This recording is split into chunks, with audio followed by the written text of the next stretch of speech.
Muito obrigado. Grande sabedoria. Começaremos, a gente já falou de energia, o problema no Brasil, então a gente vai para possível fusão de gigantes no mundo de esportes a motor. Então se liga, foi uma reportagem da Bloomberg. A Liberty Media Corp, que é a dona da Fórmula 1, quer adquirir o Campeonato Mundial de MotoGP.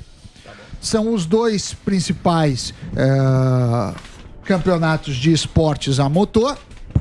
E para isso, ela pretende pagar 3,8 bilhões de dólares. Parte em dinheiro, parte em ações. O banco Goldman Sachs fizeram uma oferta, falou, vocês podem pegar dinheiro emprestado a 850 milhões. E aí, a gente deve ter, ainda esse ano, uma resolução disso. Eu espero que dê certo, elas juntas devem valer mais do que elas separadas.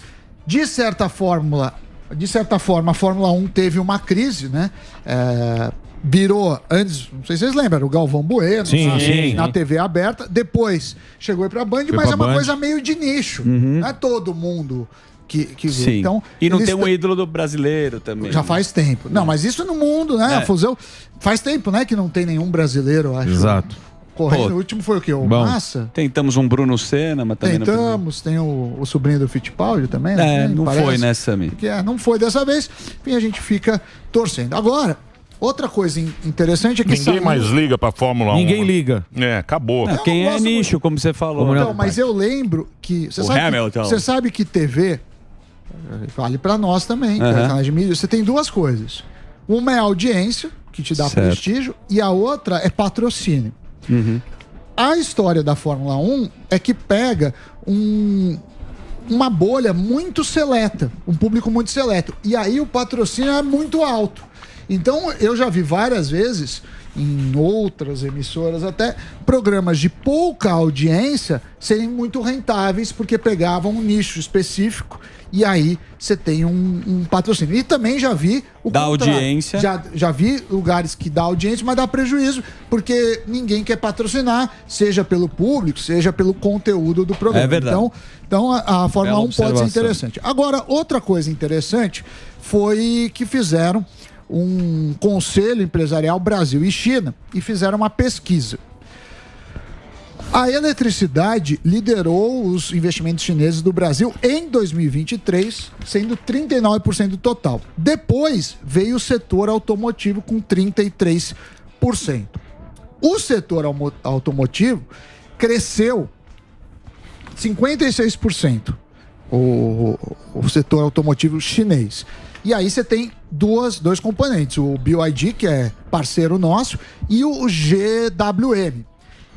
Que é o concorrente. Iracemópolis, o GWM, e o BYD em Camaçari. Mas o BYD é melhor. É melhor, mas os dois fizeram investimentos. As importações brasileiras, no ano passado, de carros chineses, foi de 582% maior do que no outro. E no primeiro semestre a gente já tem uma redução dessa tendência. Por quê? Porque a BYD vai começar no final desse ano e no começo do ano que vem já produzir carros aqui no Brasil. Agora, o pessoal fala, não, porque o brasileiro está preocupado com a sustentabilidade. Eu acho, Emílio, que não é a sustentabilidade. O cara quer preço e qualidade. Sim. Acontece que também é sustentável, mas se não tivesse preço e qualidade, ninguém dava menor bola pra isso. Então, mas é que esses carros aí, os caras mudaram o jeito do carro, né? Não, mas mudaram a indústria, né, cara? Mas estão quebrando os europeus. A Volkswagen diminuiu. Mas você viu lá, o Trump também tá falando. Né? Porque é um carro que, ele tem menos peça, é outra pega. É outra tecnologia. É outra tecnologia, coisa, é outra né? coisa. E democratizou, né? Porque eram carros que tinham um valor muito mais alto, agora o cara consegue ter, né? E também, mas muda toda a lógica. Mas a Tesla, por exemplo, quem faz a bateria para Tesla é o chinês. Então, assim, não dá para falar muito em carros... Que veio da bateria do celular, né, Sami? A tecnologia. É uma expansão, né? Agora, tá todo mundo correndo atrás. A GM falou que vai investir 5 bi de reais para lançar um carro híbrido e flex em 2025.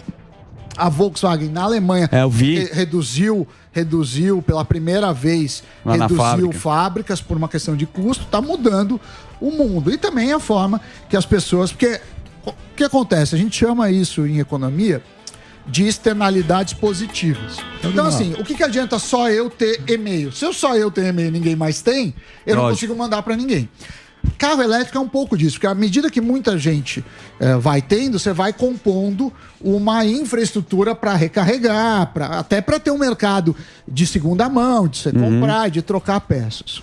E a última coisa, que isso não estava previsto, mas já que falamos da outra, eu quero trazer o seguinte: você sabe o que é a memória falsa? O ser humano, ele lembra de coisas que não aconteceram. Sério? O que os pesquisadores fizeram? Eles pegaram listas de palavras e deram para as pessoas. Dá uma olhada nessa lista. Aí tinha lá, sei lá, ovos, pão, farinha, lista de palavras. E depois disso, perguntavam para as pessoas quais daquelas palavras estavam na lista ou não. E o cara lembra de um monte de palavra que não estava na lista. Ou seja, o ser humano inventa. Exatamente. E inventa também, tem aplicações disso para testemunhas de crimes. Que o cara às vezes reconhece pessoas que nunca estiveram. Então, que loucura. O quanto confiável é a nossa memória. Então, cuidado, a memória falsa é algo, alguns mais propensos, outros menos, mas que acontece com... Que louco. Com frequência. Pior é inventar ou pior é não lembrar? Mas ele não é de má fé, não. Sim.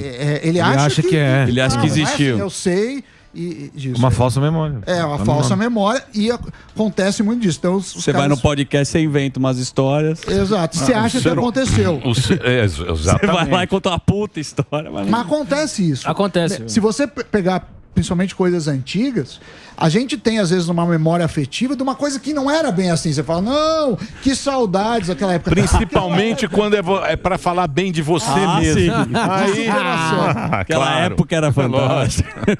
Eu adorava. O ser humano é danado. Mas acontece. O ser humano é um macaco bem danado. Treinado. Bem danadinho. Acabou?